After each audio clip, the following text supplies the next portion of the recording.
everybody. Hey! I'm Ashley. And I'm Maggie. We're from Rock Candy Podcast. Kind of like behind the music. Except unauthorized and drunk. But come along every week and listen to us talk about artists or albums that you may know really well or may have never heard of while we're drinking beers. Witty things to talk about. Great hot takes with some hot babes. That's subjective, but okay. So go find us on Apple Podcasts, Google Play, Stitcher, TuneIn, and wherever you catch your pods. And with that, Party on, kids! Oh, that sounded forced. Is it not? Hi there, I'm Lloyd. And I'm John, and we're from Pina Comics. As we dive into your favorite pop culture topics, we may just Occasionally, use language that could be considered... globaloney. What? No, I mean... Oh, foul. Exactly. Offensive. No doubt. Crass. You bet your ass. Sophisticated. What? No. Anyways, you get it by now. It's mostly just... gutter talk. And one more thing. Watch out for spoilers. Sometimes we drop them like trousers. You've been warned. Listen in.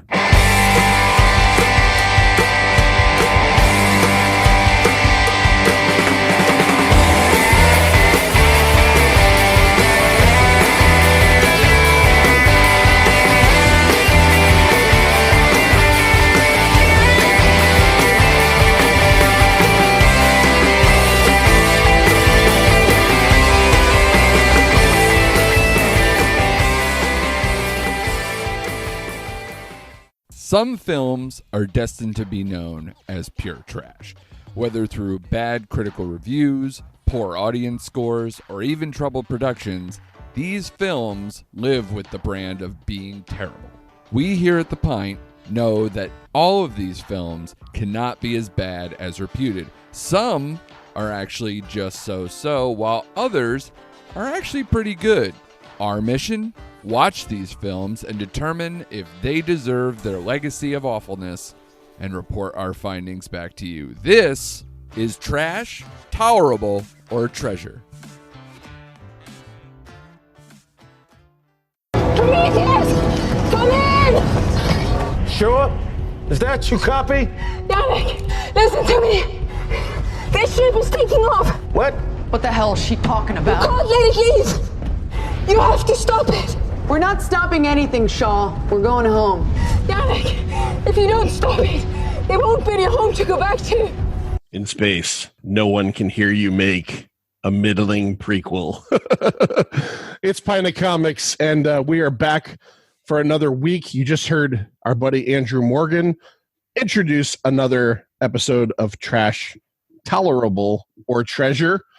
And this is kind of a sequel episode, Manster, because at the end of our Pint Movie Invitational with Mike Simonetta, the programmer of one of the programmers, along with Larry, of Connecticut Cult Classics, we asked him to be on this show before we recorded even the first episode of the Triple T. And Mike is back with us tonight. Mike, how's it going? There he is.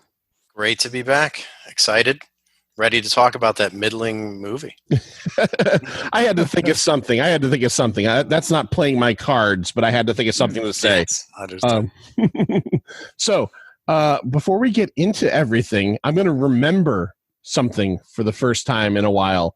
I'm going to remember that the Manster, half man, half monster, has another 5 questions for you, Mike.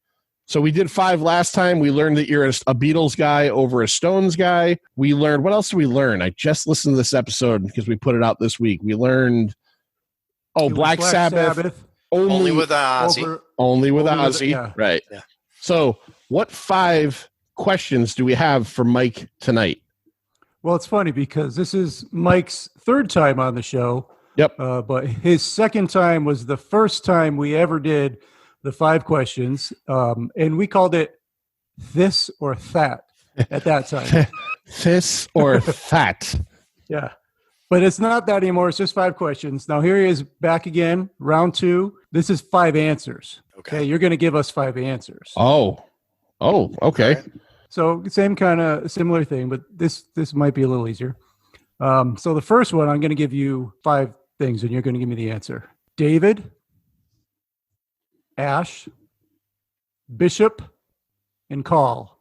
What do those have in common? And you can ask for a clue if you want. Sequels? Sequels to famous movies? Nope. I know the answer to this one. I'll give you the clue. Think of the movie we're talking about today. Yep. David, Ash, Bishop, and Call. Aliens 2? Is that they're all from Aliens 2? No. John, you want to go they're for all, it? wait, they're all androids. Yes. Yes, you got All it. right, all right. And They're all androids from Alien. a little bit of trivia for you if you didn't notice. A, Ash. Yeah, A, B, C, B, D. Bishop. C, Call. Call was Winona Ryder in Aliens Shitfest. And David from Prometheus. You know what was pulling me away is I'm thinking Ash from The Evil Dead. I was just like, Yeah. Yep. that's where I was getting sequels. I'm like, what are we talking about? There's different ways to go with this. Yes, All right. it is. All right, Master, here we what's go. next? Strawberry, orange, lemon, and cherry. Lifesavers? Close. Flavors? You're on the right track, but it's not Or, lifesavers. Think chewier. Yeah, Starburst. Yeah. Yep. Yeah. And bonus question: what did cherry replace? What was the original flavor? Oh. They don't make it anymore. It didn't used to be cherry. I'm guessing. I'm just guessing lime, but I don't. Yes. Was it is? really? Oh, Yep. okay. I was going to guess All right. something left field like durian or Edit that starfruit. out. It wasn't a guess. I knew it was You lime. knew it was lime. I'm going to tell you something about Mike Simonetta. He knows his citrus fruits. He does. No scurvy over here. No scurvy in the Simonetta household. Scurvy free. Yes. All right, here's the next one. Jerry Dandridge, Claudia, Eli, Viago, and Severin. This is the hard version of the question. I could give you the easier one. You get it in a minute. I'm drawing a blank on what connects these. All right, I'll give you another one. No, wait. John's got it. What? No, I'll think? give you another one. Okay, go ahead. Barnabas Collins. All vampires. Correct. Okay, that's what I thought. Yep. Jerry Dandridge from Fright Night. Claudia from Interview with the Vampire, Kirsten Dunst. Eli, Let the Right One In. Viago, What We Do in the Shadows. He was the dandy. Oh, Yeah. when And you said Severin- Viago, I was thinking of Ghostbusters 2 with Vigo. That Yeah. didn't click. And then Severin, I was thinking from the James Bond movie. Right. Not, But that's Bill Paxton from Near Dark. Okay. Yeah, I would have never got the Severin. All right, what's All right. next? What's next? This one I think John might get too, but you might get this. All right. Beaker. Okay. Say that again. Beaker, Scooter, Sam Eagle, Floyd Pepper, and Animal. These are Muppets. These Yes. are Muppets. Oh, come on. I love the Muppets when I was a kid. Yeah. Loved All it. right, this last one. Let's see how you do with this one. All right. Cheeseburger, whole belly clams, fettuccine alfredo, oysters, and grilled cheese sandwich. I This is a hard one. don't. I was thinking cheese for a minute, but whole belly clams. No, How about you, John? Anything? Is it the menu at Savin Rock or something like that? I don't know. Nope. This is the easiest one for me of all. These are all foods that I just will not eat. Wait. No way. Hold on. Hold on. We're going to get to the movie in a second, but wait a minute. What, repeat those? You don't eat fettuccine alfredo? No, I hate it. Cheeseburger. You won't eat. You know me. I won't eat anything with any kind of melted gooey cheese on it. No cheeseburger. Okay. Whole belly clams. I bit into one when I was a kid. I didn't expect it to be whole belly. It filled my mouth with black hot pus, and I'd never touch it again. Fettuccine Alfredo. I don't like anything with like white sauce, cheesy sauce. I don't know anything like that. I don't like. And grilled cheese. Again, the cheesy thing. And oysters. I just don't want to go. Yeah, oysters look like boogers, but grilled cheese. I think there was a couple weeks ago, one of the episodes we did where you deferred from doing the Back to the Future episode, and on that episode, Larry and Andrew and I accused you of maybe not being American, and now when you Now throw you know in, for sure. when you throw in grilled cheese and cheeseburgers as being a problem, I'm starting to think you're a fucking seed. Like you might be a deep cover operative of some sort. I don't know, Mike. Manchurian candidate here. Yeah. I'm starting to get worried. All right. Yep. That was a good one. That was good 5 questions. Mike, you definitely got through that one well. It just makes me laugh. So Triple T, you heard Andrew talk about it. We're going to talk about a movie that for whatever reason is generally frowned upon, whether it be because it had poor production history, did very bad at the box office, or just has bad word of mouth. Today, we are talking about the 2012 Ridley Scott, is it a prequel to Alien? Prometheus, right? And I will say this right off the bat. So far in this series, we've done Waterworld, which is just known as most people like laughing at that thing. And we did Indiana Jones and the Kingdom of the Crystal Skull, which is another one that Mike just grimaced like he got his like penis caught in a car door. These are 2 movies that generally, again, they fit the profile of what we're doing. When we put out a call to Twitter for both of those movies, we got mixed response. Prometheus, which I would have thought would have gotten probably the closest to best response on Twitter, got the most hate. Like, there were some people that said, yeah, okay. Some people said, I like it. More people answered as trash, get rid of it. I don't ever want to see this thing again. And it surprised me because Waterworld and Crystal Skull kind of escaped that vitriol. So that's the first thing that surprised me about this movie. Yeah, that's surprising. That's amazing. Yeah. I mean, Crystal Skull, to me, is the absolute epitome of terror. I went opening night, and I will never watch it again. It literally, like, the first 3 movies are a childhood dream, and then that is utter trash. You have to hear our episode to find out what we thought about it. But okay, so before we start getting into this, on these episodes, we generally kind of talk about the movie, cast, box office, Rotten Tomatoes scores. We talk about all the things that might formulate what makes this movie bad in people's eyes. But the first thing I want to start with, and I'll start with Mike, is personal history with Prometheus in terms of 2012, this thing comes out, June 8th, to be exact. Were you excited? Were you waiting? Because I know you're an Alien fan. We talked about that. And obviously the Alien series kind of went down a rabbit hole that like just progressively got a little bit less and less good as it went along. Where were you at when you first became aware of Prometheus and, maybe a year before it came out? What were you excited? Were you not excited? I was excited. I rode the hype train all the way. Besides returning to the franchise, we were also getting the return of Ridley Scott as the director, who started the whole thing. I was there opening night. I was late and I wasn't able to get into a 3D viewing, but I was there opening night to see it. So I think it must have been the 7th, right? Like at midnight or whatever. Right. And I was stoked all the way. Couldn't wait to see it. It didn't live up to every expectation, but I was super psyched for it. All going in all the way. I actually like even 3 and 4. I like them. They're not great.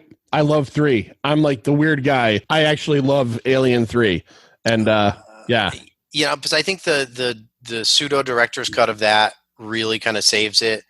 And even 4, I like the crazy French director. I like the stuff he did before. What I was really excited about is that through all the numbered ones from 2, 3, 4, Fox had insisted that Sigourney Weaver had to return. So part of some of the terrible things, like in 4, was jumping through so many hoops to get her back, and how do they fit that in and everything. And to think that we were going back with the original director.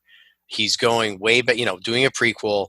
It's not, they're not insisting he have Sigourney Weaver so he can go wherever he wants. I was extremely excited.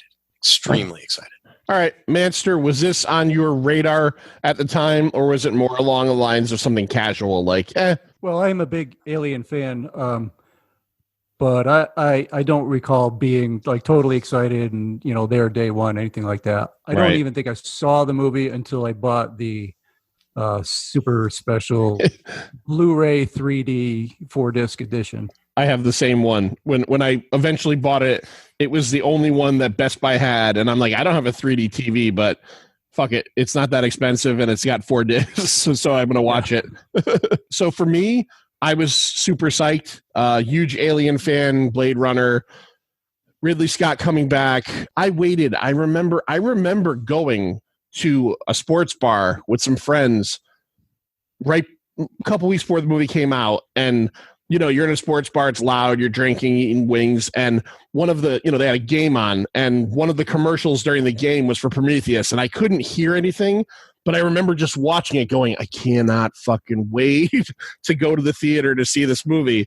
And I haven't done this often, but the day before I saw the film, which I saw it on the 8th when it opened, I was at work, and I went on Wikipedia, and I looked up Wikipedia, and boom, there it was. The plot synopsis. Someone had seen it and put it in there. Now, you don't know on Wikipedia if it's bullshit or not, but it was on the 8th or the late the 7th, so someone could have seen it. And I said to myself, don't be an asshole. Don't read it. Go to the movie. Be surprised. And I was an asshole, and I read it. And I remember reading the whole thing and going, okay, all right, maybe this is embellished, maybe this isn't exactly right, I don't know. Well, it was correct. It was absolutely 100% correct. And I went and saw the movie, saw it with Lou, who does all of our video stuff and gaming stuff, and we both enjoyed it enough that night. But this is a movie that I think, I don't know, I'm one of those guys. Mike, are you one of those guys that when you see a movie that you're hyped for, that you need 2 or 3 times to let it really sink in? Or do you go see something and go, I'm the guy that doesn't often go see something that I really want to see and go, that was bad. I kind of have to lie to myself about it at first. So I had a similar experience with the last James Bond movie, huge James Bond fan. Yep. When I walked out of Prometheus at, 1 a.m, and same thing when I walked out of Spectre at 1 a.m. Yeah. I was so upset, but the spectacle, big screen had, kind of gotten me hyped. But I was both times I'm walking in my car, I don't think I like that. Yeah. It's just I really want to like that, but I started thinking about things, and I was like, I don't think I really like that. I did go see both again in the theater. Okay. And both of them, unfortunately, locked in that they were not the great movies I had been hoping for. Okay. I still have not that's seen... why I stay away from being such a big fan and hype and all that. I don't give a shit. And so when I see something, it's pretty good, or well, so the thing that I do for, again, for this movie and for, I do it for the James Bond movies. When there's something I'm super psyched about, I just lock myself out very early. So, now they put out 5 trailers, and by the last trailer, you've literally seen the whole movie. I stop watching the trailers. I will not read the articles about it. I won't read reviews, etc. I know I'm going to go. I just go and I let it kind of wash over me. Lloyd, did you see it first run? No, you said you didn't until you got the Blu-ray. Until I got the Blu-ray. Yep. So a year or so. Yeah. It was a while. Like that. Yeah. Yep. All right. Were you immediately feeling one way or another? I did watch it. Did you enjoy it right off the bat, or? No, did everybody tell you it was crap? On the 9th? No, I didn't really pay attention back then. All right. Well, yeah. And but here's I did see it in 3D because I have this big 3D TV that was so popular back in the day. Nice. And I did watch it in 3D, and I really did appreciate the depth. There's not too many gimmicky shots, maybe 2 or 3 total.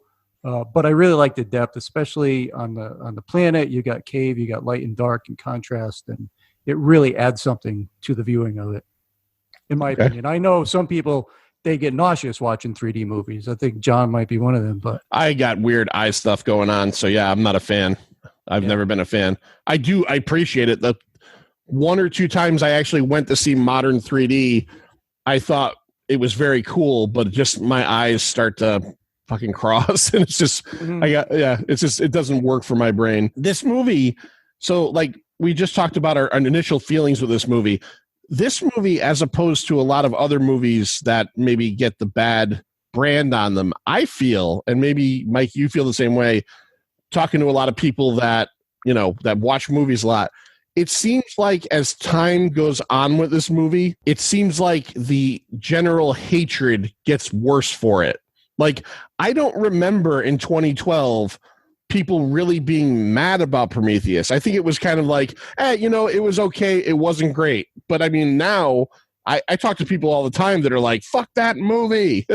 Well, so I don't know if you talked about this in your other 2 episodes, but in the past 15, 20 years, as we are now in the internet world, I find more and more that people just get in this kind of mind think of everybody says this is terrible. Everybody says this is great.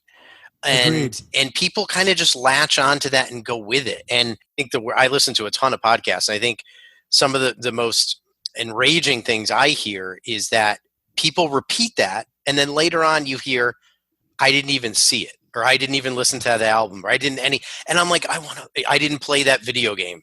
And I'm like, I want to kill you. How can you possibly even speak to it? Or people that are like, John, you did it, but then you saw the movie. I read the Wikipedia. It sounded dumb. And I'm like, how can you possibly? Yeah, you can't form an opinion on a piece of art on, whatever. But so I think there's a heavy-handedness to that people just kind of walk in with that. And I would question how many people have seen it. I mean, I think right off the bat, we're all in agreement. It is not, it's not Alien, it's not Aliens, it's not perfection. But I found it compelling. I really liked what Ridley is reaching for here. Because if you think about the first movies and even the second movie, the two best, they're monster movies. They're the first one he calls a haunted house. There's one monster locked into people locked in a space. The second one kind of expands on that. But I mean, here he's talking about the beginning of life on Earth. I really love the themes that he's got going on in this movie. Yeah, there's a lot of themes happening, and it doesn't have to be an Alien franchise movie. It could exist on its own outside of Alien, and I think people would like it better. That's part of the problem with this movie, and we're going to get into it in a minute, is, let me get into it right now, and then we'll start getting into cast and all that stuff. So in 2002, Ridley Scott and James Cameron, who obviously directed Aliens, the sequel, came together and were developing an idea for a sequel, a 5th Aliens movie or Alien movie. In 2003, Fox came to the two of them while they were developing a story and said that they were going to make Alien vs. Predator. And Cameron immediately quit because he felt that, and I didn't write his quote down, but he essentially said that Alien vs. Predator would sully the franchise. He did not want it to happen. And he felt like him and Scott making an Alien movie, a prequel or whatever it was going to be, would be their thing. And he felt like Fox was trying to make their Alien thing with Alien vs. Predator. And he was just like, I'm out. So he takes off. In 2009, Ridley Scott gets back to it. So he comes back and says, okay, we're going to do this again. Initially, he was going to only produce it, and he had a director lined up who was like a commercial TV director, and 20th Century Fox said, we're only going to do this if you direct it. So he gets involved to direct it. He hires a guy named John Spate to write a script, and John Spate ends up writing a script called Alien Engineers. Okay, so we got a familiar story piece right there. Spate writes the script. Spate wrote the Dune movie that's coming out eventually, Doctor Strange for Marvel, and Passengers, the really not good sci-fi Chris, what was his name? Chris Star-Lord. Star-Lord, yeah. Yeah. Boy, did I hate that movie. Yeah. Pratt. Chris Pratt and Jennifer Lawrence. Jennifer Lawrence, Chris And Pratt. that was terrible. He murdered her. Spoiler alert, but he murdered her. Can we just talk about that movie right now? No. Just give it a rating. But Trash. Okay, a rating. Trash. I want, but Yeah.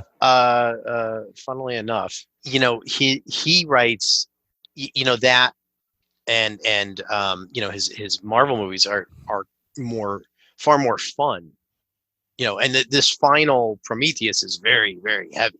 Right. So you have to wonder how much is left. Well, and that's where, so Spate writes this story, Alien Engineers, and it is very much focused on being a direct prequel to Alien in terms of this was going to tell the story of the space jockey and how it came to be on the planet and the ship. And yes, Prometheus includes all of that, but it's a different space jockey, a different planet. And the reason is that Scott at one point, he's taking a look at the script, and the people at Fox start to tell him, well, we could do this differently. It doesn't have to be so locked into Alien. So Scott's original idea was that this was an Alien prequel. The name Alien was in the title. He hires Damon Lindelof, who is known for Lost and Watchmen TV show, and World War Z and Star Trek Into the Darkness and all that stuff. And he's also a very divisive writer amongst fans because he's one of these guys, and I love Lost, but I get it.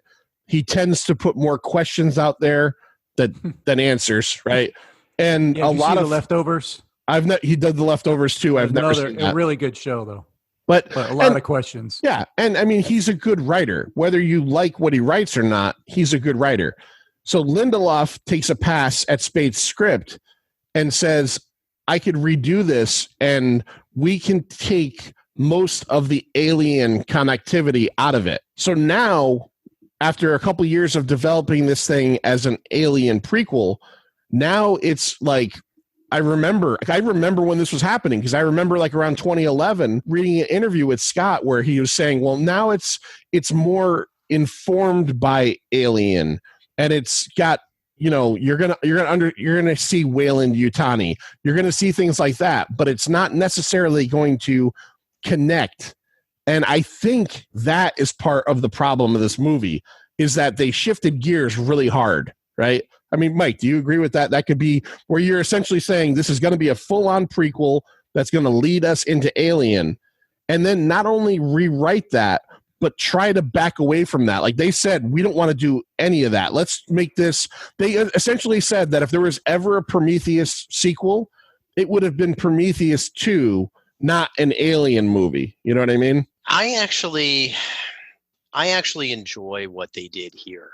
Although I get it. And then I was one of them, when you walk into the theater and you're like, this is an Alien prequel, I'm like, when, does that ship land on LV-426? Is that the same space jockey that's that space jockey? You see what are proto eggs, but they're not the actual eggs that you get in the end. And I'm just trying to link it all together.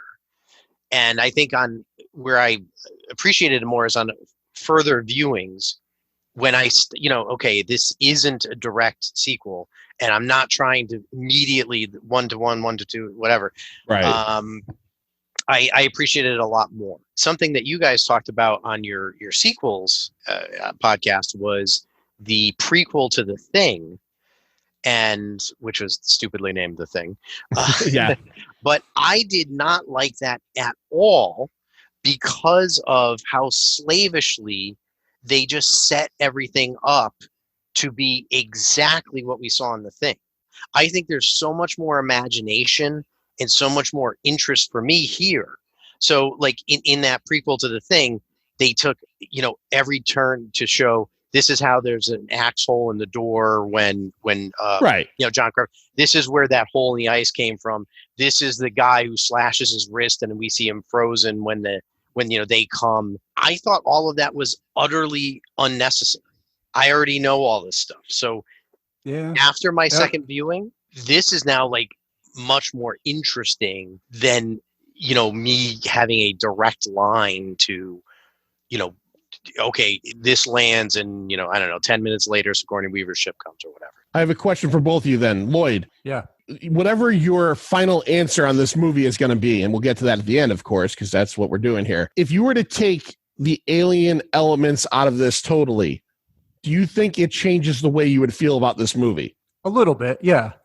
Yeah, I mean, it would change a little bit because I do like having the little alien. There's a lot of little fan things that I enjoyed, actually. Right. So without that, some of that would be gone. Mike, but they probably could have further developed some of the themes that they were going for and maybe made a better movie.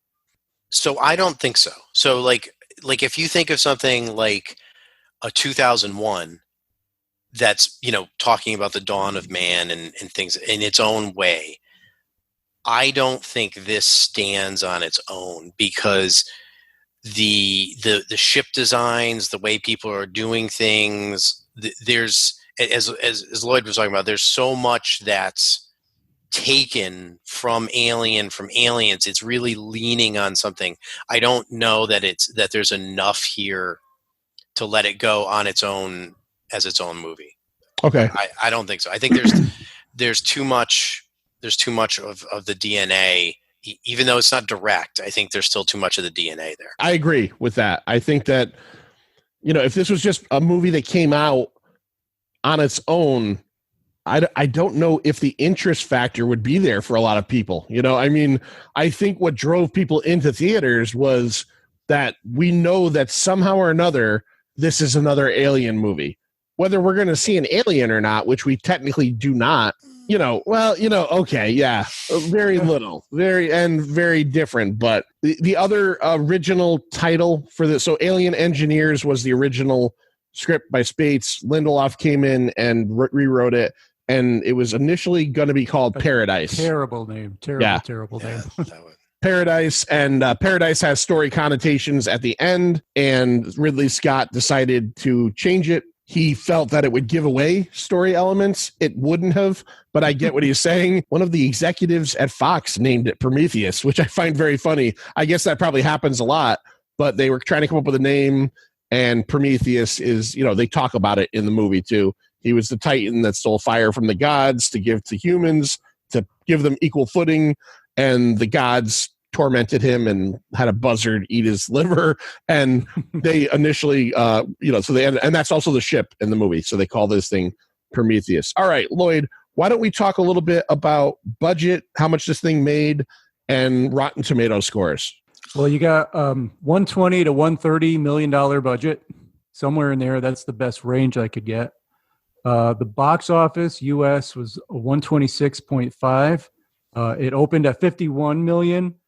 Worldwide, it made 403.3. I was going to say huge numbers worldwide, but it possibly didn't seem to make its money back in the U.S. because I have 130 million written down is what I saw. So it just missed. Thank God for the world. Yeah. Yeah. Opening weekend, it opened up number 2. I don't know if you want to get into that yet, or you want to do Rotten Tomatoes. Well, let's do. We're on box office. What was out that week? All right. So that week, I'll give you the top 5, June 8th through June 10th. Number 5, that was out 6 weeks already. The Avengers with 11.2 million. Number 4 had been out 3 weeks. Men in Black 3. Oh my God. 13.8 million. Number 3, another movie with Charlize Theron, Snow White and the Huntsman, for 2 weeks, 23 million. And then number 2, Prometheus, 51 million. And number 1, Madagascar 3, Europe's Most Wanted. Of course. At 60 million. Now, This is, so 2012, that's 8 years ago. This is an amazing factoid that you just said. Avengers is number 5, 6 weeks in. Avengers Endgame 6 weeks in was still number 1, I guarantee it. That goes to show how much the Marvel Universe movies were still in their infancy at that point. It just seems weird. I would have thought, if you had said to me, how long do you think Avengers would have been in the top spot? I would have said that thing probably held it for 8 weeks, even in a summertime. And look at that. It was dropped to 5 already. 11 million. What do you think Avengers made after 6 weeks? Exactly. I mean, Endgame. Endgame. Exactly. What else you got? All right, you want the whole year? Yeah, let's do the whole year. I want to, because I think we do this. Part of the reason we do this is because even though it doesn't inform people's opinions of a movie, it's always interesting to see what it competed against and what was coming out that year. Because sometimes a great movie will come out and then 10 other great movies come out that kind of bypass it, and that's why it ends up becoming not liked or forgotten. So that year, Prometheus came in number 24 at 126.5. Wow. Number 10, we've already said, Madagascar 3, 216. Number 9, the movie Ted. The talking bear and swearing bear. 218 million. Yeah, swearing bear. Number 8, Brave, which I actually like that movie. 237 million. Number 7, The Amazing Spider-Man. 262. Number 6, Twilight Saga, Breaking Dawn Part 2. Jesus Christ! That title. Maybe the last one. That title is fucking exhausting. 292 million. Number 5, The Hobbit: An Unexpected Journey.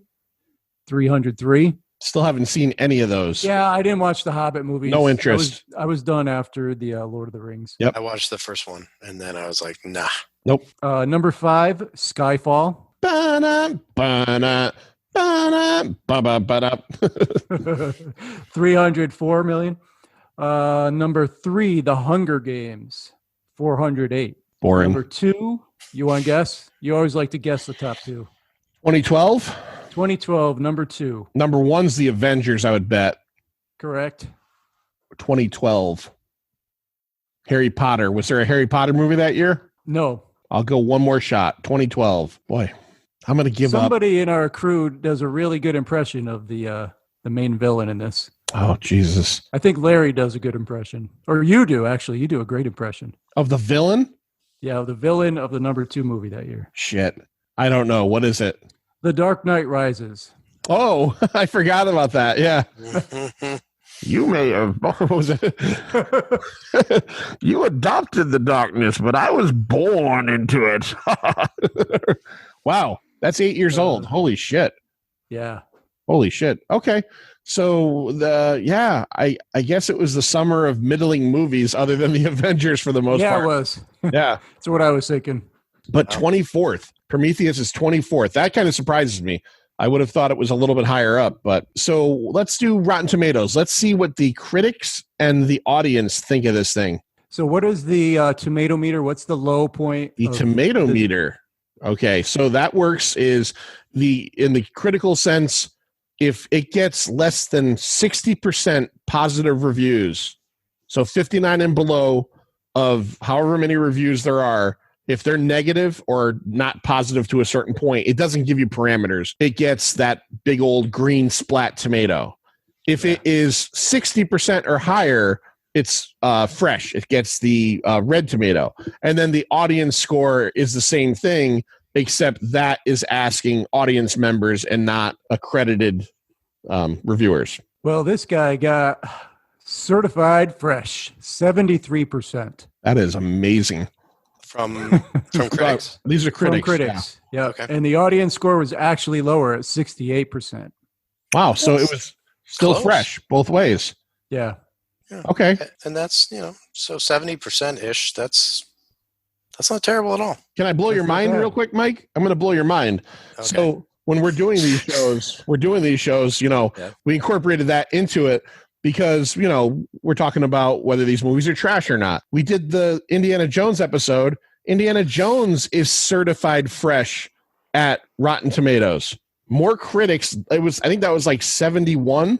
I can't remember the number now, but that blew my mind. Absolutely blew my mind because that's another one that's just people hate that movie, you think, but I don't know. Well, I mean, were the fans less, I hope? yes, so that was the opposite. This one, they're both positive. That one was positive critics, and I think it was like 42% fans. It dropped. It was a huge difference between the two. Yeah. Yeah. So, I mean, overall, that means, though, so we're around 70% for fans and critics. That's actually as you spoke to at the beginning of the podcast, this has the, I don't know, mind think that it's like the worst thing, but 70% out of 100 is not that terrible at all. No, not at all. Yeah, it's really not. No. Not at all. All right, Manster, let's talk about the cast of this movie and characters, because this, I'm going to say it right now. I'm going to be the first to say it, and maybe I'm the only one that feels this way. This is where this movie takes a hit, is cast and characters, in my opinion, for the most part. I think that the Alien films, particularly 1 and 2, have strong actors. And even if they're only in a few scenes, because obviously Alien, you have 7 actors and they just die one after another, they've all left a mark on you by the end. You know everyone. You know Brett. You know Ash. You know all these characters. You feel like you're in their head a little bit. Aliens, you got more of them and you know them. You even kind of know Wierzbowski. All you know about Wierzbowski is that at one point Michael Biehn just goes, Wierzbowski! And you feel like, I kind of know Wierzbowski. I feel like in this movie, we're missing that a lot, but we're going to talk about that. So let's go through who's in this thing. I think a lot of what happens here is there's underutilized talent. I have a couple things to say about some of the actors, but I think the characters are particularly weak. But go ahead, Correct. let's go through. All right, so starting off with Noomi Rapace, I hope I said that right. She's Swedish, as Dr. Elizabeth Shaw. You'll know her from the Girl with the Dragon Tattoo franchise if you watched the original Swedish versions. Yeah, yep. She's a very good actress. She was fantastic. Yeah, she's a very good actress. So she's an archaeologist, a believer in God with a strong faith. I think throughout the movie, she kind of changes, more into a warrior and then a survivor at the end. She was in great physical shape. I don't know what she did for workout routines, but she was in great shape. Other actresses considered, Anne Hathaway and Natalie Portman. And Charlize Theron. Charlize Theron was going to be hired for that role and had to do something else and had to decline. And then her schedule opened. Mad Max Fury Road. Yeah, her schedule opens up and she was able to take the other role, which I think was good for her and bad for us, because I'm not saying Rapace is a bad actress. I don't think she's good in this. I think she comes across as just very, again, her character, if you want to go with the 2 lead characters of her and American Tom Hardy, Logan Marshall Green, I just feel like they're just like 2 glasses of water that I don't want to watch for very long. And I'm super glad that he gets killed like 40 minutes into the runtime, because they just, I don't know. I felt there was no chemistry, no charisma coming off them. That's me. I don't know how you guys feel, but that's me. I disagree on Noomi. Logan Marshall Green, and not as an actor, but I think, I have no idea why, but he changes the second they see the alien. He's instantly, like, they're believers in, like, we may actually get to, our makers or God and the second he sees an alien, he's like, fuck it, it's all fucked. I hate this. Yep. And I'm just like, where did that come from? I mean, we'll get into it. The situation may have let him down, but to just be like, everything's fucked. Yeah. It was the worst character arc I've ever seen. Which is then why I'm like, fine, kill that guy, because he's a fucking idiot. Yeah. I agree with you 100%. So here's this character that he's a doctor, he's an archaeologist. Him and his girlfriend, they have this relationship where they've worked together forever. They end up getting financially backed by Weyland-Yutani, Peter Weyland, which is this giant company. And all they want is to go out and sleep for 2 years and go to the farthest reaches of space. And they do that. And as soon as like the slightest thing goes wrong, he just starts drinking and becoming a douchebag and like, I just want to go home. And I couldn't wait for David to passively kill this guy. Every time I see it, I'm like, you know what, David? Put 2 more drops of that shit in his drink. Maybe he'll die faster. Yeah. Well, but I still think he's not the worst. So we're going to keep going as Lloyd goes down these. And I will say this about Logan Marshall Green, an apology to him, is that I've seen him in several things I like him a lot in. He was really good in Upgrade, which I loved, which was a couple years ago. And there's a movie on Netflix, this weird little thriller horror movie called The Invitation that he's in. Did you see that? Yeah. That's a great super low budget. Yes. That's a very good movie. Yep. But so here's one thing I will throw out. You just apologized to, so now he's going to hate me. I don't buy him here as being exceptionally intelligent. I agree. I like in those other roles he was fine, but like here where he's supposed to be a really, really, high level archaeologist, I was like, I don't know about that. But yeah, he doesn't sell it. Yeah. Do you want me to just go to him? And he's further down on the list. Yeah, just go to him. Let's be done with him. Let's get him over with. Logan Marshall Green as Charlie Holloway, obviously the love interest of Dr. Shaw. He was in the movies you said, also 24, The OC, Spider-Man Homecoming, and I did like him in Upgrade, as well. If you're at home and you're listening to this and you're on the computer while listening to this episode of The Pint, thank you for listening. Go to the search bar and type in picture of Logan Marshall Green and Tom Hardy together. There's a picture of them like at a party or something, and he's called the American Tom Hardy because it's unfucking canny. Really? This dude looks like Tom Hardy. It's weird. Watch The Invitation. He's got long hair. You'd almost be like, is that Tom Hardy? You don't know. It's amazing.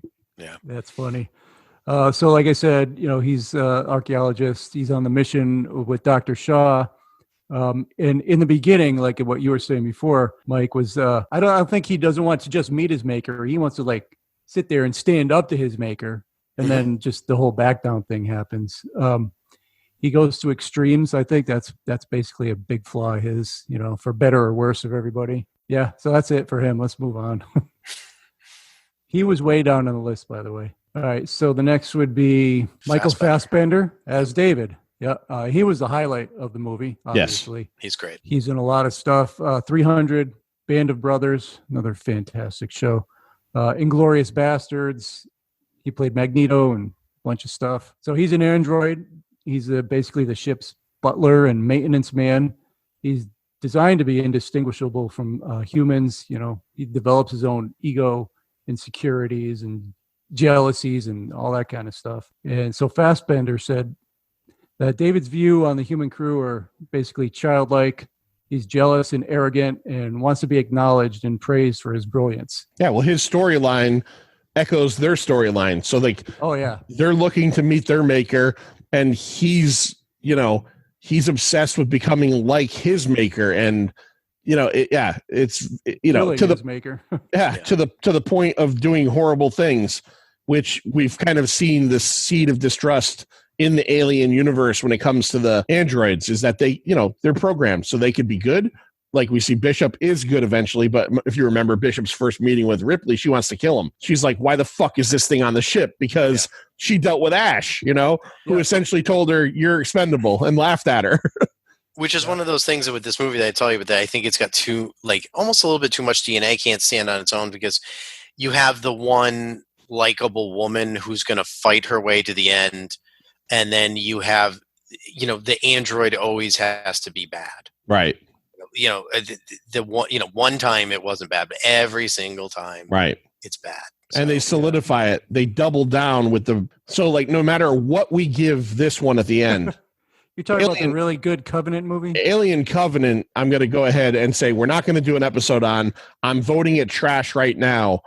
And it doubles down on David's bad intentions. Triples down. And fuck that movie. I didn't want to talk about it anymore. Well, I don't know. I kind of liked it, and they're talking about finally doing a third, which would truly get to the first one. But right, we'll see. But Michael Fassbender's great. He's a great actor, and he's great. Yeah, whatever they make David do that we don't like, whatever, but he's great. Yes. So something interesting about this movie, his role. He didn't want to study the previous androids in the Aliens movies. He wanted nothing to do with those. Instead, he was interested in the replicants of Blade Runner, in particular, Sean Young's character, Rachel. Mm-hmm. He really did a lot of studying on that character. Also, HAL 9000, the computer in 2001. David Bowie from the man who fell to earth. How do you bring Bowie into every episode? Can you stop bringing Bowie into every fucking episode? There's nothing wrong with that. I do not. Nothing wrong with that. And I don't know if I would like to at some point kind of really go into this a little deeper, but Lawrence of Arabia, he got a lot of inspiration from that. And there's actually a lot of quotes in this movie from that. So when we get to the end, and we'll talk about some other versions, there's a much more direct line and a much better way to watch this movie. But okay. All right, who else we got, Manster?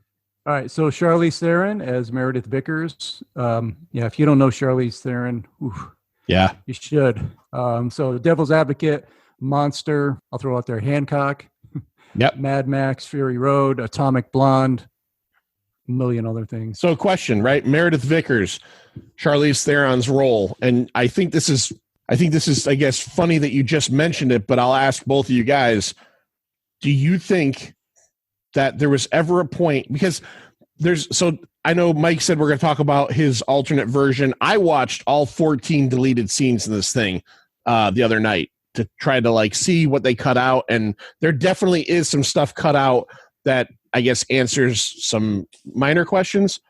Do you think there's even remotely a possibility that Vickers is also an android? I don't think so myself. There's a part of me that feels like Ridley Scott dipped into the replicant well with her, because she's the real daughter of Wayland, is what's said in the movie. And at one point, Wayland is giving a speech, or the hologram of him, and he essentially is praising David and says he's a son that he never had. And we don't know Vickers is a daughter, but she looks like hurt and pissed off. And she makes it a point a few times in the movie to kind of call him out for being an android. And she calls him a name. I can't remember what, like a tin can or something like that. And for the first time I've ever seen this movie, I started to think, is there a possibility that she's some form of android herself? And because she's very cold, she's very, to the point and businesslike. And I thought, wouldn't that be the ultimate next step for Wayland Yutani, is to make an android that doesn't know it's an android? Now, there's a cut scene that still could point towards that if she didn't know and she had a lot of emotion. But there's a cut scene after she kills Logan Marshall Green. She has to kill him with the flamethrower because he's sick. Another movie that I've watched recently that is talking about quarantine and infection, but she flamethrowers him to death. And there's a scene where Idris Elba comes to her room, and they've already established that they've boned at some point in this movie. Right. And he comes to her room to talk to her about what he thinks is going on with the engineer's cave. And, he says to her, "You killed a man today. How are you doing about that?" And she says, "I'm fine." And I thought, did they cut that out to get rid of that human emotion from her? The only other time you see real human emotion from her is at the end when she's about to die. She shows fear, which you would think an android might not show. So if you guys don't feel that way, that's cool. First time I've ever watched this where I went, I wonder if she might be an android. I definitely think that it's in there to make you think that, because they have, similar colored hair, similar features, similar mannerisms. And like you said, she's cold and all that. I definitely think it's put in there just to make you think that. All right. I feel better because I've seen this movie probably 5 or 6 times, right? Like it or not, however I feel, I go back to it every once in a while. And this was the first time, for whatever reason, I had that thought. I thought she looks almost like David's, yin and yang, they could be siblings. And, so yeah. Okay. Mike obviously doesn't buy that. He's shaking his head. No. He's giving me the finger. I think the whole point is that her father loves a robot more than her. Right. Because it's male and is smarter and better and whatever, so thus she hates it. But I think part of the rub is getting to that point of David is made to be possibly a son. It was chosen that he looks in that same lineage. So I think it's a definitive line that they wrote that he wasn't. And it was just a huge FU to the actual daughter. And I've read nowhere else that really talks about that. So that's my conjecture. right there. And I also think that if she was an android, she would have been programmed to run maybe to the right or to the left. We'll talk about that in a little bit. I think maybe her robot senses might have said this might not be the best fucking course of action, but well, she probably wouldn't want to get laid either. So yeah, you're right. Just really quickly, 2 other actresses considered for that role: Michelle Yeoh and Angelina Jolie. Okay, good. I'm glad it wasn't Jolie because I don't like her. Oh, right. I don't like her. All right. Next, we have Idris Elba as is it Yannick or Janik? Janik. From HBO's The Wire, Heimdall, and a bunch of Thor and Avenger movies, Star Trek Beyond, and Roland in the terrible Dark Tower movies. I was like, please don't say that. Yeah. Luther on the great BBC show Luther. If you've never seen that, I suggest it. It's a great police detective show. He's awesome. Idris Elba, British, great actor, worst Southern accent in a movie in a long time. In this movie, he plays a Southern guy and he talks like this. This is not good. I did not like that. I wasn't digging it. I thought he was fine. I thought for me, maybe even more now, I feel like he was underused because there wasn't much there. He just was uninvolved in what was going on, and yeah. I don't know. You had the whole bit with the glitch because he found Sign of Life, and then he says, "Oh, that's not there. It's a glitch." To me, that's just really weak writing. It just could have been. He could have been used so much better. Can I ask a technical question about his character in a scene that I don't understand to this day? And I think I know, and I want you two as the adults in the room to tell me. So Janik at the end of the movie, when the alien ship, the engineer ship comes out of the mountain and it's going to go destroy Earth, right? That's the crux of the film. Nobody's getting off this planet. So Janik and his 2 crew members decide we're going to ram this ship and take it down. And number one, the first thing I want to mention about this scene is that I've never seen 2 characters accept their death easier than those guys. Super champs. They weren't afraid. They were just like, let's do it. Fuck it. Let's do this. Like they both were just like, well, we're going to die anyway. They were so cool with it. Like those guys deserve Employee of the Year plaques somewhere because they didn't like they're riding Balderdash doing it, and that's their hands up. That's my question. When they're going towards the ship, they're about to crash and die and save the world too, Earth. Hands up. What was that all about? I don't get that. I think it's a roller coaster thing. It was kind of a roller coaster thing, but I think it was also like we're all in. Like I'm not gonna at the last second. Not gonna pull up. Jerk. Yeah. See, that's the real adult answer. Yes, that's what I kind of thought. I kind of thought, was it hands up so that we know none of us are gonna try to change course? Yeah, we're all in on this. We're going. Okay. We're doing it. Okay. All right. I feel better now. Thank you, Mr. Simonetta, for straightening that. That or like Lloyd said, somebody somewhere they took their picture. Yeah. And when they get to the end of the roller coaster, they're like, oh. Engineer that's the whole point of doing it on a roller coaster. Yeah, exactly. There's nothing you can do, so just fucking throw your hands up. Somewhere on Earth, coming out of a fax machine in 2093, is a picture of those 3 guys. It's Heimdall, the white guy, we don't know who he is, and Wong from Doctor Strange doing this. Next, we've got Guy Pearce as Peter Wayland. So that's the biggest fuck up in this movie. Yep. Guy Pearce is an amazing actor, and you never see him except in not really that good 100-year-old makeup. Yeah, he looks like the Snake Man from Dreamscape. Yeah, and he's shaky, and he's doing a whole guy voice. I remember that was the first thing I said to a friend that when I walked out. I said, why the fuck would you pay? Because you got to pay Guy Pearce a decent amount of money. Right. Why would you pay Guy Pearce a decent amount of money, slather him in shitty makeup, and then that's all he does? Do you want the answer to that? No, and I know that. And I know that. So we'll get to that. Okay. All right, so go ahead. Go ahead. But even taking that into account, he's still barely used. Yeah. Like Guy Pearce is great. I agree. I love him. And I'm just like, what the fuck was that? And I'm sorry, like, go ahead. I was going to conjecture, were they going to use him in a younger state? Yes.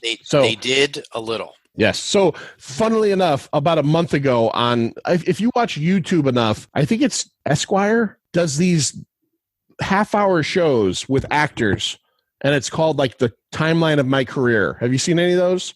They're pretty good. And basically, it's an actor, and they go through a ton of the movies they've been in, and they talk about the movie and the role. And I saw the Guy Pearce one. I love Guy Pearce, so I watched it. He gets to the Prometheus part, and he's talking about how ridiculous it is that they paid him for what they used him for. But here's the thing. So do you remember the scene in Prometheus where David has the helmet on and he's at Wayland's sleep pod? You know how David could interface with their dreams? He shows it early with Shaw. He's seeing her dream. Yep. There's a whole scene where he's interfacing with Wayland, and he's inside of Wayland's dream. And Wayland is young Guy Pearce. I think he's on a speedboat with a couple of like beautiful women, and David is there, and they're talking that way. So there was a whole scene filmed with Guy Pearce as, you know, regular young Guy Pearce. And Guy Pearce says how it's so weird when you see the movie, because he's like, why pay me to wear old people makeup? It's almost like, you know, like a cameo that people aren't going to necessarily get why they had to have me. It's because there was a whole nother scene filmed that was going to utilize him as a young man, and they got rid of it. Well, so there's more, and I don't know if you missed it with the stuff. So in this other edit, they start with this. It was supposedly, it's supposed to be a viral thing that they did pre-movie, but there is a futuristic version of a TED Talk that Guy Pearce gives as a young Wayland. And he goes out and he's selling the idea that Wayland Yutani, and this is way, you know, far before the movie, will allow humans to get to the stars. And he tells the story of Prometheus. And then he actually says a whole thing about a very famous Englishman, Lawrence of Arabia, and he talks about how Lawrence was able to put out a match, and how he said that the secret is that you don't think of the pain. Right. You don't mind that it hurts. Yeah. But it's this big, long TED Talk, and it shows what an asshole he is and what an egomaniac he is. And it says Prometheus, and it says Lawrence of Arabia, which is why David is watching Lawrence of Arabia. And so this exists outside of the movie? Yes. And it's this great, awesome scene. And supposedly, and I watched a lot of this stuff. It was supposed to be viral. Yeah. And go around that you were supposed to have seen it beforehand, and then we go in. But nobody I know ever saw it. And this is one of the things where these edits put that in the beginning, and it makes so much more sense. Because A, you see Guy Pearce young, B, he's talking about Prometheus, which would mean where you would intuit that's why the ship is named that. He talks about the Lawrence of Arabia, which is then you go, oh, well, that's why David is watching it. Right. And I mean, I can't believe they left it on the cutting room floor. It's crazy. I never saw that, but I remember before the movie came out, and that was in the time when like viral stuff, supplements to movies, like Lost did that a lot. There was a lot of viral pieces that go along to a movie. I do remember there being like almost like a faux commercial for the David model android. I remember, like, you know, meet David, and it would be Fassbender, and he's the newest wave of, and, you know, from Wayland Yutani. I remember that. I never saw the TED Talk. I never saw that. Yeah. Is that on the DVD? I think it might be in there. Then. It's not in the deleted scenes. It might be. I didn't get to it. Feature. If not, I'm going to hook up you guys with all the stuff. And for everybody at home, John, I sent you the link to this edit. You could put it in the show notes. Oh, I will. And people can get to it.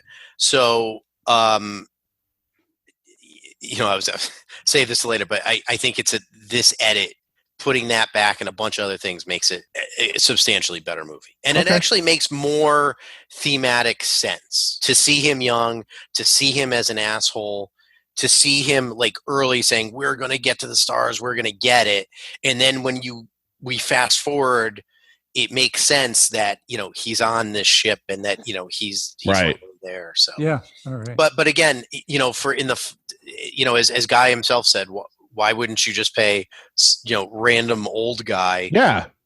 like cheap, a base wage to be the father? But and maybe they save money. Maybe they put it in the contract because he is.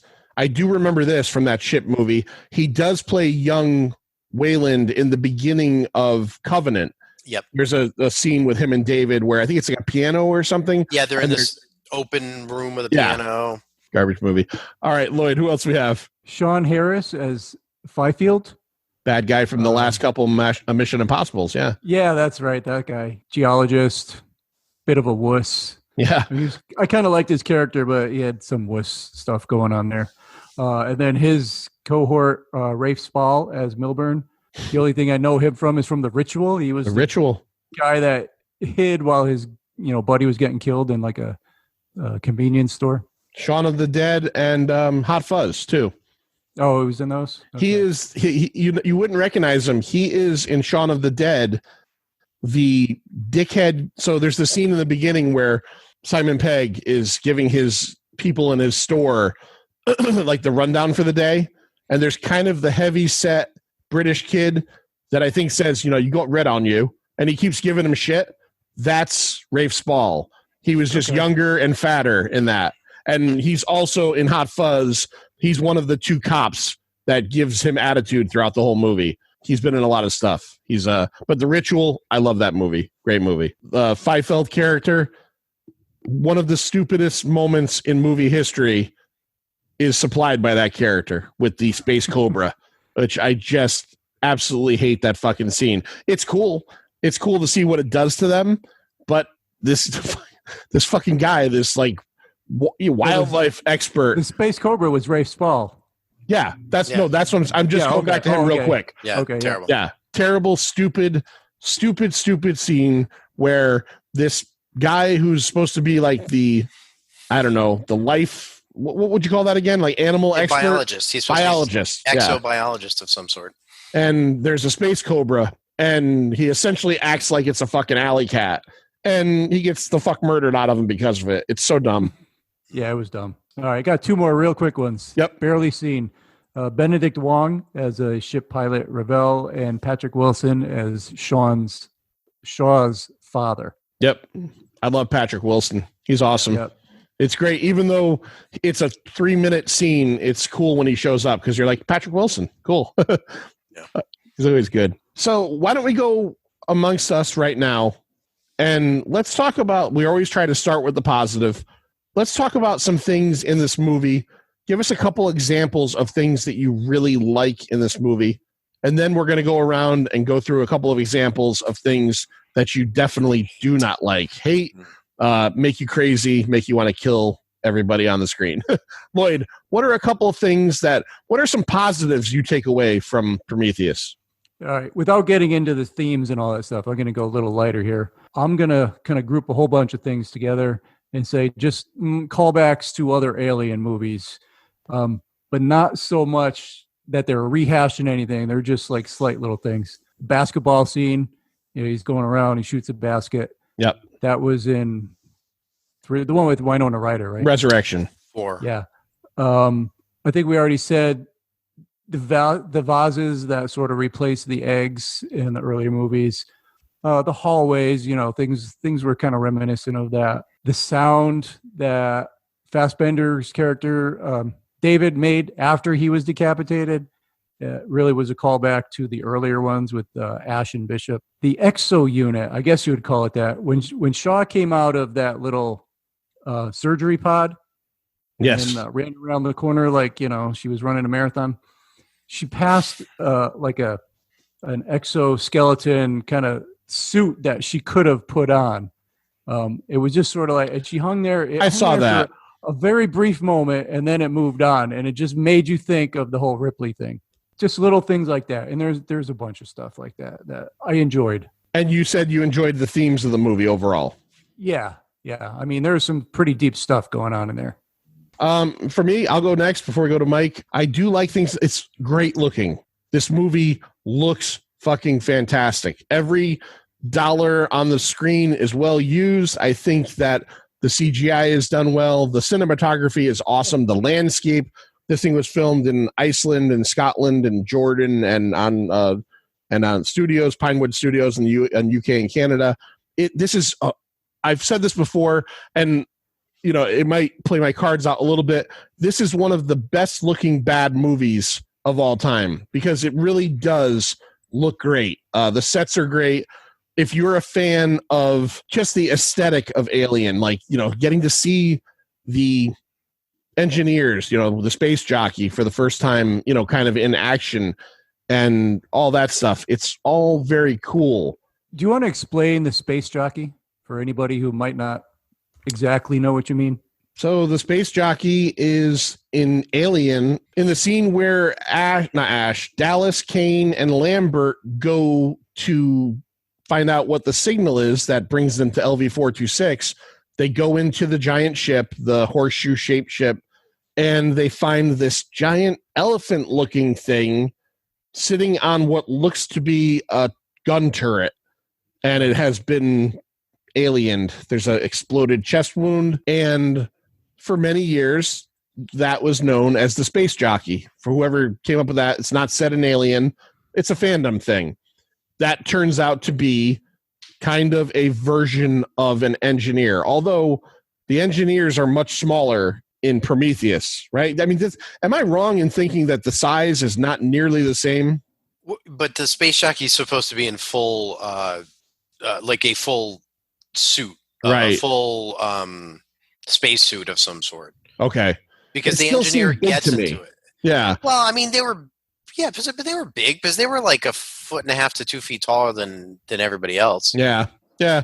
I guess it's just perspective from seeing Alien. It just seems like it might be a little smaller, but again, these are alien creatures, so who knows?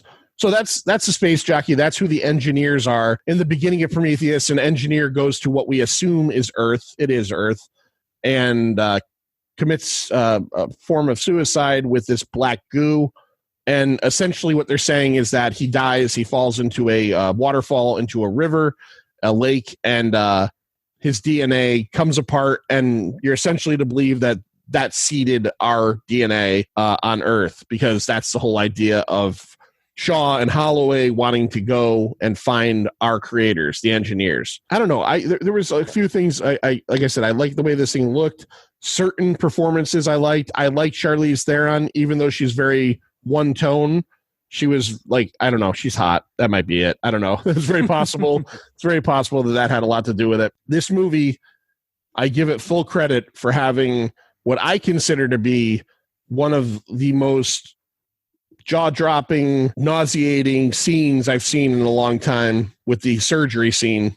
That's brutal. The scene. So there's a scene where Shaw discovers that after having sex with an infected Holloway, she is now full with child.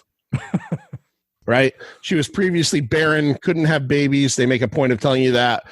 And David tells her after she takes a hit on the head that she's pregnant. And she suddenly starts to show. And now in the Alien universe, we're used to the fact that this could mean a chest burster, but there was no face hugger, and we haven't even touched that stuff. This is all leading into how Prometheus eventually becomes Alien. She knows something's wrong, and there's a medical pod on Charlize Theron's character's yacht. And she jumps in it and gives herself essentially a C-section. It was a medical pod calibrated for males only. Yeah, which I found was funny. This is calibrated for males only. She had to essentially bypass C-section and make it some kind of like abdominal surgery. But she gets in this thing. She gets cut open. The magic arm reaches in her, pulls a squid out. It's a fucking squid. And it's a squid. Stitches her back up, and it's hanging over her head, and it's thrashing its squid tentacles and biting at her. And it's to me, do you guys think that's a harrowing scene? I think that's terrifying. I thought it was pretty good. And I think the point that it was male was because it was actually Wayland's. It was Wayland's. Right. Yeah, that was the hint. That was one of those hints. But yeah, no, I mean, yeah, that was really scary. But I will second what Lloyd said. She gets out of there, and You would think that would be because they don't just seal her up; they literally staple it up. They staple her. Yeah, and then she just starts trucking. Yeah. And, so like she's bent over, hurt, and then goes around the corner, and it's like, I'm gonna go kick some ass. Yeah, I realized she had adrenaline, and she was in a dire situation. But I've had abdominal surgery, and you ain't moving for weeks. Well, isn't there a point towards the end? Maybe I'm thinking wrong. Doesn't she get kicked in the stomach by the engineer or by one of the goons? Like that, and every once in a while she like bends over a little. And she moans. No. But what I'm saying is, the kick in the stomach would have ended her. Like a shot to the baby maker after having it ripped open. You're not going to just get back up again. You're probably you're right. You're probably going to shit blood. So I don't know. Yeah, right out your belly. I like. So I'm going to give a simultaneous like and dislike. I like a lot of the tenuous strands, okay? I do like the fact that, that's kind of cool. So this black goo was a bioengineered weapon by the engineers, and this is how the aliens came about, and that they call it the trilobite, the thing she gave birth to, which grows immensely in size, kills the engineer at the end. Oh, that's like a giant face hugger, and then the engineer has a chest burster come out of it, which is, a modified version, a little bit more adult than we're used to seeing. So all that stuff was kind of cool to see, right? Okay, hey, I'm an Alien fan. All right, these are all answers. And then on the other side, my other half of my brain goes, I don't need answers to any of that shit. And I don't want answers to any of that shit. I don't need to know that the alien started off as a black goo. I don't need to know that, this is the beginning of what we get to by the time of Alien. I almost like it better to go, okay, cool. There's something that lays eggs. The face huggers attached to people, implant the seed. Chestburster comes out, warrior drone is born, and it's a murder machine. And then Aliens gives you the queen. Hey, that's what lays these fucking eggs. To me, that was something I was glad to learn. Oh, cool. There's a giant one, and it lays the eggs. Going back to all this stuff, as much as part of me is interested in that, there's another part of me that's like, I don't care about any of this. There's a huge trend in Hollywood and TV shows nowadays with prequels where they think we want to know how everything we know became what we know. And sometimes it works. Better Call Saul is an example of, holy fuck, that works. Like, Breaking Bad is fantastic, and now Better Call Saul is fantastic, and I'm glad I got that because it does add to it. But then there are other times, and then there are other times, Prometheus being one, where it's like, hey, look, good this exists, that's cool, but I didn't really need to know how we got to that point. Superhero movies work really well with that kind of stuff because part of the lore of a superhero is always the origin. So, if they made Captain America Winter Soldier first, I would want to see First Avenger after, because I'm like, how did we get to this point with this guy? Because I feel like that's an important part of the story. And there's just something about Alien that I just don't need to know all this explanation. And, and then to further it, when you get to Covenant and find out that so much of this is because a angry and disgruntled android was fucking around with human bodies and stuff. That's Covenant, but I don't know. So that's my like and dislike. Mike, give us some likes. Okay, so likes. I like the overall theme with the opening shot of and what I think my interpretation is, this engineer is drinking the black goo as an experiment. That you see a ship watching him, and they go, "Oh shit, it tore you apart." But then, the aftermath that's a inkling that started life on Earth. I thought that was great. That's a neat way to go. The building upon the concepts that we've all had for a long time of the pyramids and other things that point to the stars, led them somewhere to, maybe the prime or where we came from. I thought was again, it's a very good theme. I liked the. I agree with you, John, that it's beautifully shot, beautifully filmed. Yep. I liked a lot of the visuals and the iconography when they got into the temple or mound, whatever they call it, when they got to that other planet. Like the big heads and the primordial eggs that were really just vases of Right. bugs. I think that looked great. I think that all looked great. I liked a lot of the characters, not all of them, but I liked a lot of the characters. I thought it was pretty good. I did enjoy the callbacks to the regular or the other Alien movies, and I did, it wasn't part of the kind of standard Alien knowledge, but I like that the engineer birthed a different version of the alien, because that goes well with like Alien 3 when they say that It adapts to its host.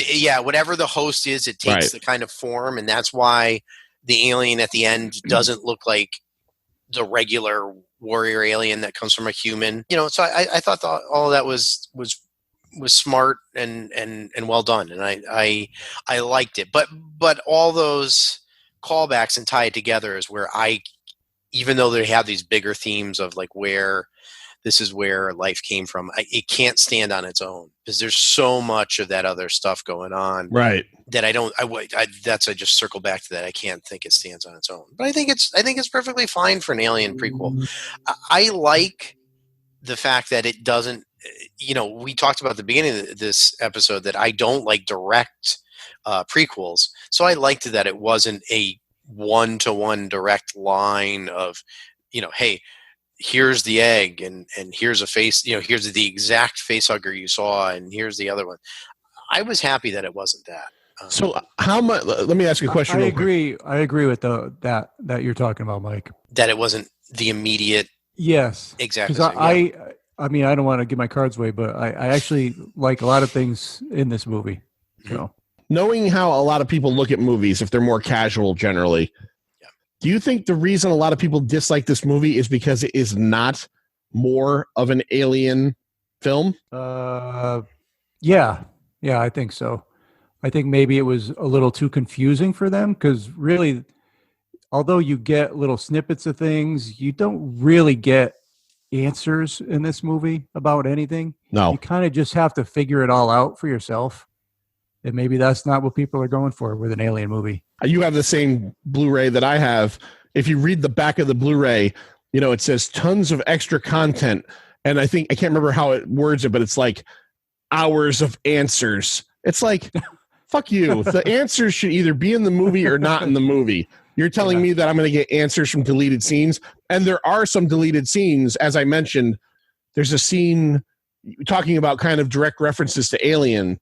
There's a scene when Feifeld and what's his name, the other guy, the Chance. No. Milburn. When they're spending their night in the cave, they find an alien skin, or it was the hammerpede, which is that cobra. They find the skin. There's some other things that are like directly giving you answers that this is like part of the alien world that they cut out. Don't tell me there's going to be a ton of answers to something and then not have it in the actual film. But yeah. All right. So that was Mike's likes. Lloyd, why don't you give some of your dislikes? Geez, we already talked about most of them. I'll leave some of those obvious ones to you guys.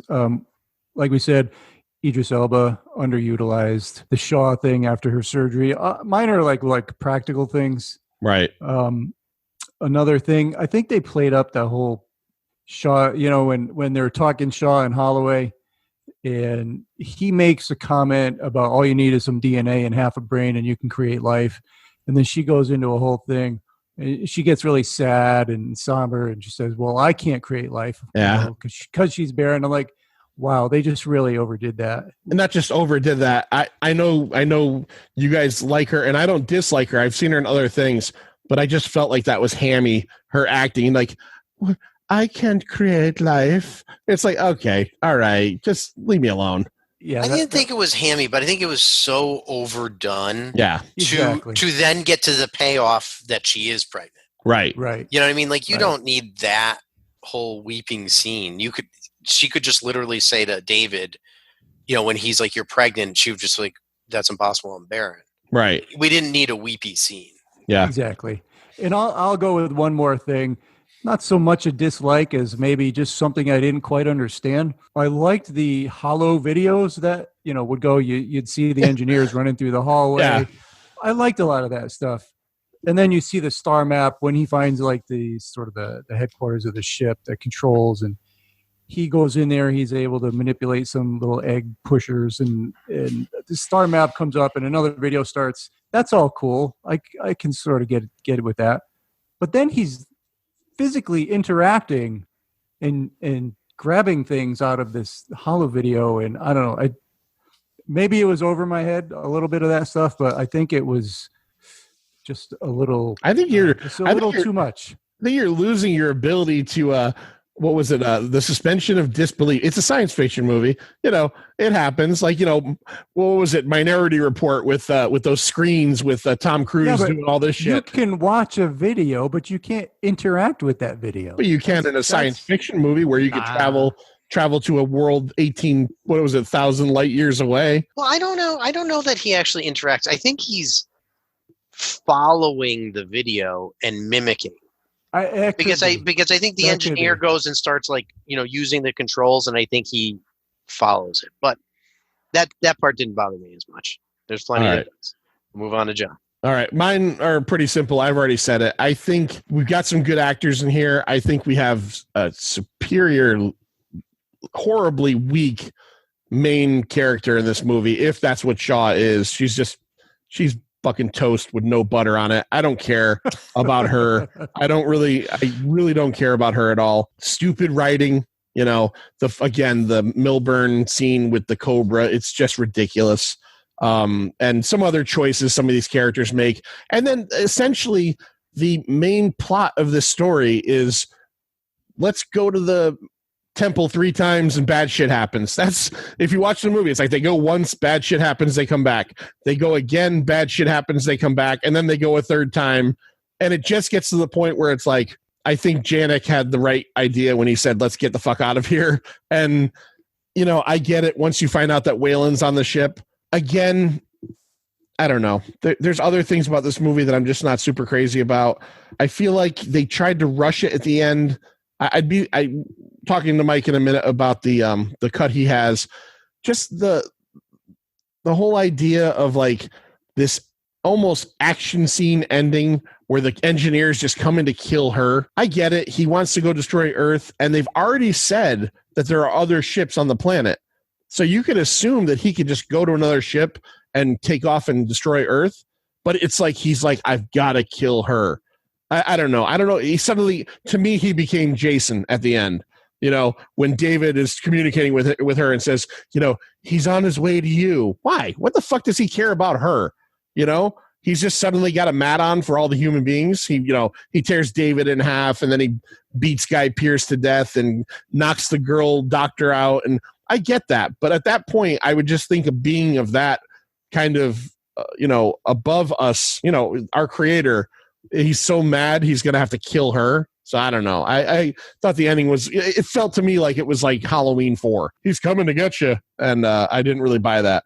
And again, we joked about it before, but the Charlize Theron death scene, it is simultaneously really cool. That scene is really cool when the horseshoe ship is like rolling towards them, and it's fucking horribly stupid that she never stops running in a straight line and gets run over by this thing. I know that everybody complains about that scene, and it's because it deserves to be complained about. If I was like Ridley Scott's friend and he had me come in to watch it, I would have to be like, Ridley, look, honestly, you've got to edit that so she dies some other way, because this is really stupid. And then in all the space there is, after it runs her over and it falls over, it almost lands on Shaw too, but it like misses by inches. Like, oh, this fucking whole scene is stupid. So that's my problem. I think there's more, but that's my problem. Suspension of disbelief again.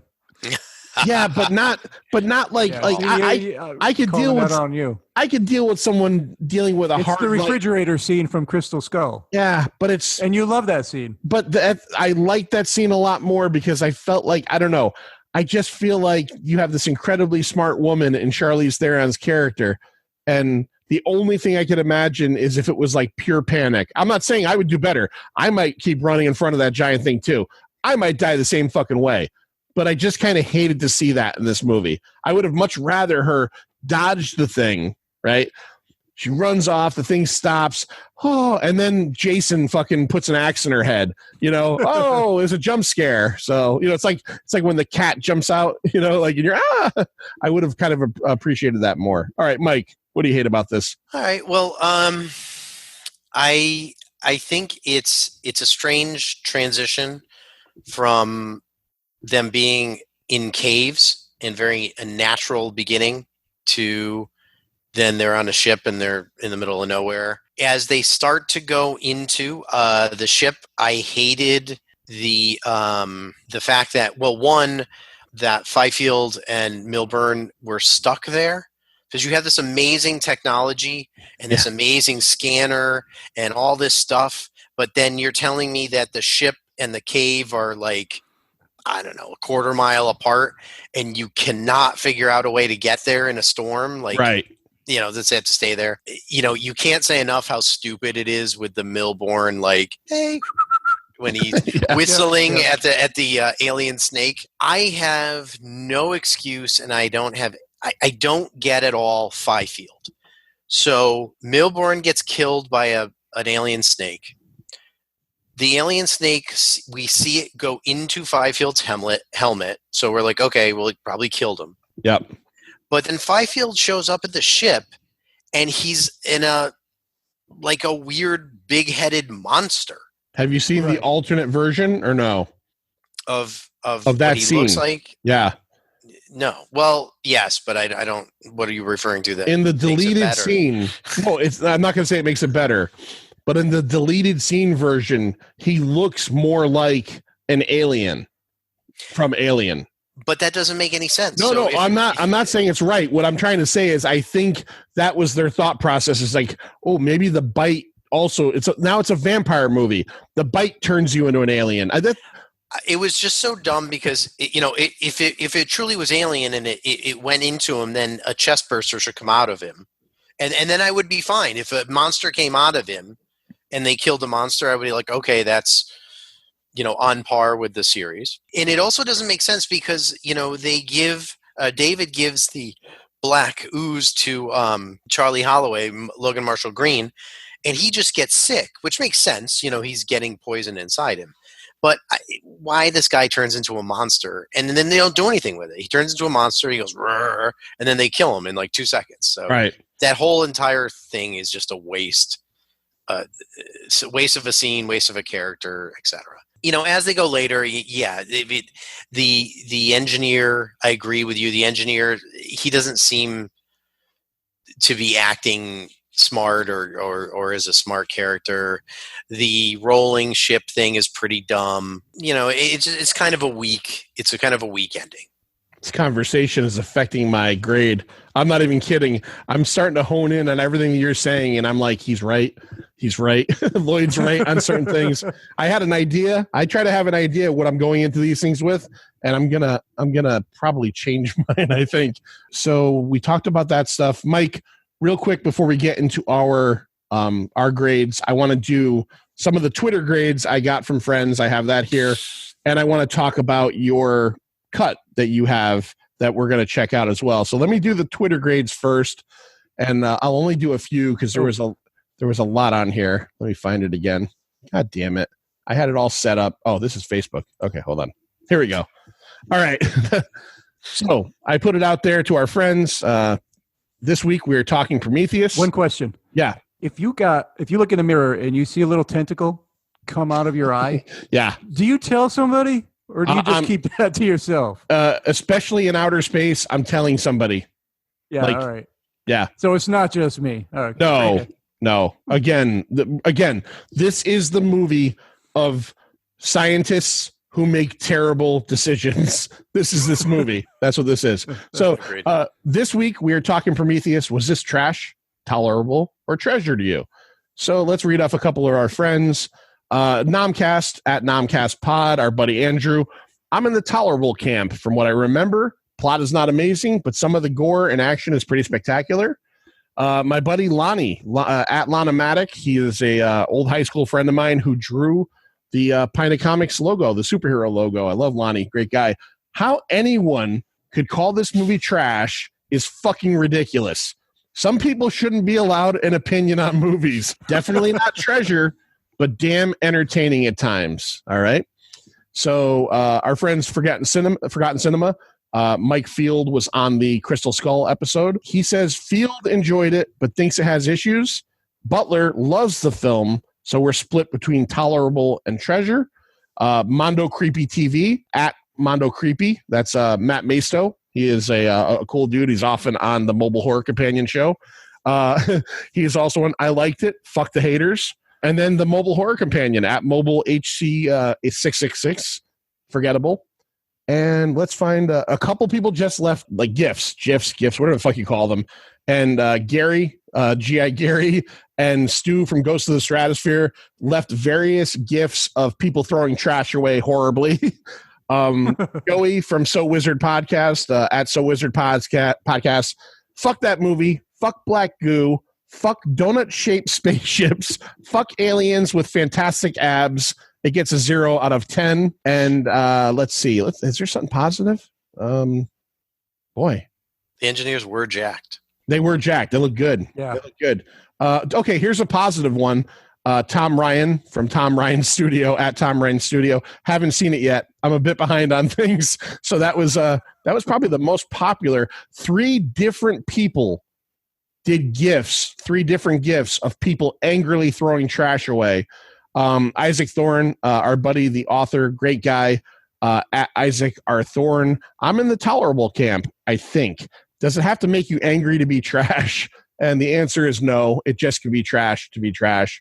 So, yeah. So there's that. Let's talk real quick about the cut that you somehow found, Mike. So, again, the link should be in the show notes. It's called the Prometheus, the Gift Bearer edit. And I think this, so I don't hate this movie, but I think this edit, the last 2 times I've showed it to people, this is what I showed them. And so it starts with Wayland's TED Talk. So you get that, you actually see him young. You get where you're getting the idea of Prometheus. You understand the idea of why he's watching Lawrence of Arabia, etc. Then there's another cut scene where it goes into a scene where Shaw is calling him and saying, hey, Wayland, we found this amazing thing. This is you really need to back us. I think we may have found, a link to to God. And then it cuts to them in space. As they go out, there's more edits to get out some dumb comments. They cut out the whole part where the dude plays with the alien snake. It just comes out. They see it, they back up, and then it cuts to the snake attacking him. They don't, wiggle his finger at it and all that other foolishness. So they don't seem as stupid. They put back a part, a speech where Shaw is saying she's not, they feel that we're not alone and when the crew is flying to the ship. There's a lot of little edits just to make it go faster, etc. They move the pieces in the front of the film where they're digging through the caves and they find the cave paintings. Yep. Those become one of Shaw's dreams. So she dreams about her dad, and then she dreams about them in the past, and it's a little bit more cohesive because the whole movie now is on ships and on alien worlds, not on Earth. That one part on Earth is all in dreams. They remove, this goes to your point about the co-pilots. They edit out the jokes that they make when they're like, we're going to kill ourselves. Yeah, they're so cool about it. So they just, it made it as like Idris Elba like gives like, we got to do this. And then from this edit, they're just like, fine, fuck it, you're right, we got to do it. There's no jokes, there's no bullshit. They edit up the ship rolling. They make it a lot shorter, so where it seems like Charlize Theron just turns around and is like, fuck, the ship's like right there, not like a minute of her running. Right. They put back more of Shaw fighting the engineer. That's a deleted scene. Yeah, there's more of her an fighting. actual. She has the axe. There's an actual fight between them, not just her tricking him into the door. Yep. They also, and this is to Lloyd's point, they edited out some of the stuff that Shaw did because, as a quote from the guy who made the edit, she's already been asked to do far too much post her operation. Yeah. So they cut out where she's like jumping across big gaps. They just kind of edited down and stuff. You know what they could have done, which I would have appreciated in this movie, is if they kept all that stuff in, is if they gave it some weight and she dies at the end of the movie. Like, she dies of her wounds. Like, she's laying there with David's head, holding her abdomen, and she just dies. That would have been a much better ending than, like, we're going to steal a ship and go find these fuckers, Yeah. And then the final edit that they had here is that they edit in some of the cut conversation and cut out some of the conversation with David, where she's a lot harder on him at that end, because she's like, it's more of a fuck you fucked us over. Yep. Than a kind of like her being nice to her. It doesn't make the film amazing, but it's a significantly better cut. It runs better. Things make a hell of a lot more sense. And like I said, the last couple of times, the last time I besides this, I watched it was about a year ago. A friend of mine hadn't seen either of the Covenant and this, and I said, we're going to watch this edit and then we'll watch Covenant, and then we can talk about it. Since you're talking, that sounds like the definitive cut to me. Yeah, it's a much better cut. I'm going to check it out when this comes out and we put it on there. I'm going to check this out myself. So since you're talking, Mike, we're going to stay with you. Now it's time for the ultimate question here on the Triple T. Which of the 3 T's do you give the actual regular cut of Prometheus? We're not talking the you can give your fan cut a rating too if it's different. But what do you give 2012's Prometheus? I still give the original tolerable. Okay. I definitely I don't think it's trash by any means. I mean, it's not great. It gets shit on for many of the things that we said. There are some crappy scenes, there's some bad choices, but I think it's tolerable. I think, so if I was to give it a point grade, out of 5, I'd, somewhere in the middle there, 2.5. Okay. I think the fan edit brings it up to at least a 3, maybe a little bit more. So would the fan edit bring it to a treasure, or is it still higher tolerable? Okay. It's not a treasure. It's just not, a lot of those really dumb things are gone. And, so if I go back to my friend that watched that edit last year, there isn't that kind of break you out of the movie of, like, that's the dumbest thing. Why would somebody do that? And I'll give you this one other question, because this popped into my head, because this is a popular question now. We even did it on our video that we did at the Strand back in December about Die Hard. Is Prometheus a Christmas movie? Oh, I had that written down too.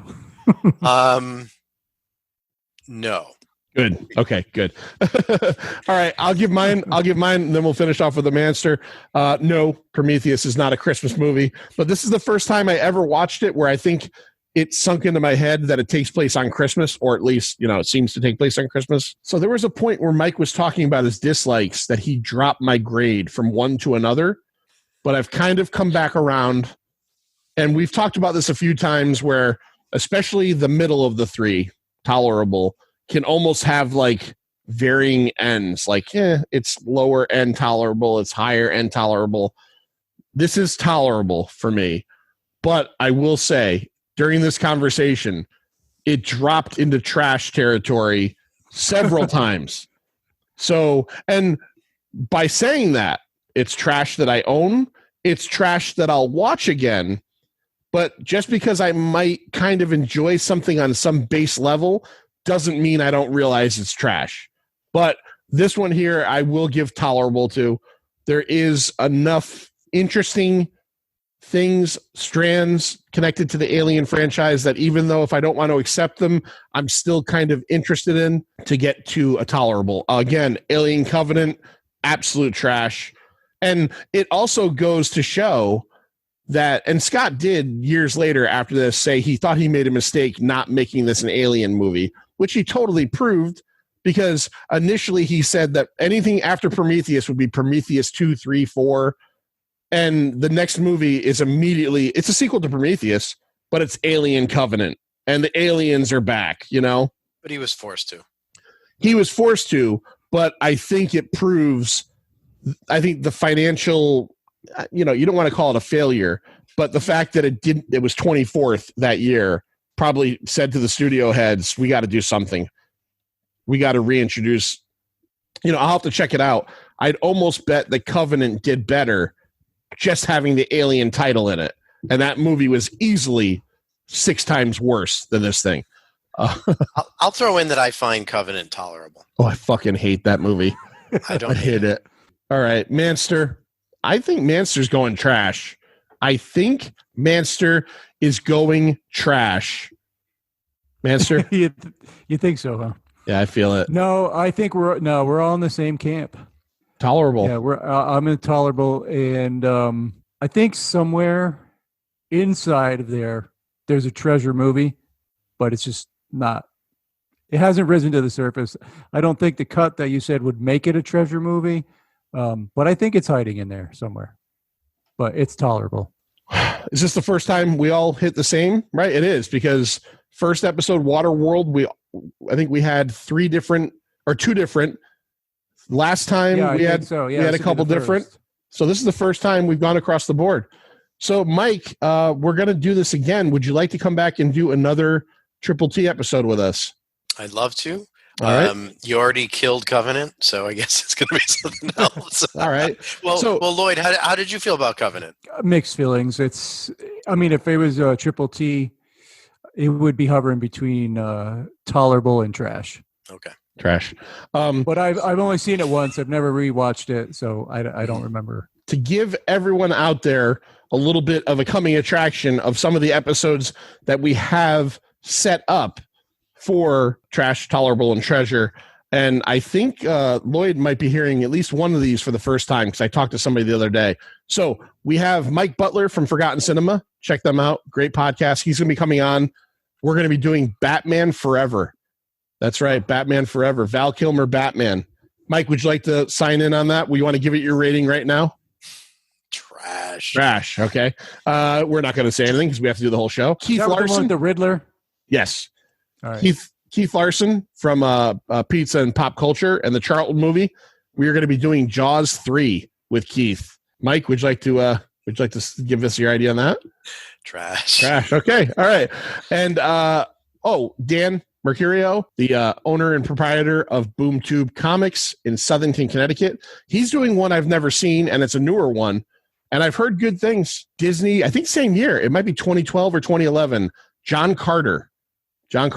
Oh, no, there you go. That's a hidden gem. Okay. So you'd give that Treasure? I'd have to think long and hard for Treasure, but that's definitely tolerable. That's a very good movie. Okay. That one gets a lot of bad press because it did horribly, so we're going to talk about that one too. Those are 3 of the ones we have talked about. We were also talking to Andrew Morgan, who did the Waterworld episode with us about Jurassic Park 3, which is kind of usually considered trash amongst especially those first 3 movies. All right. So, Mike, thank you so much for coming on. Always fun talking to you. We look forward to eventually seeing you in real life at a Cult Classic show. 2021. We're hoping 2021 at this point. Well, maybe next month. It's still on the books. We'll see. Yeah. All right. I'm shaking my head a little bit, but I know. My dreams are there. All right, Manster, tell everybody where they can find us and what's going on with the pint. All right.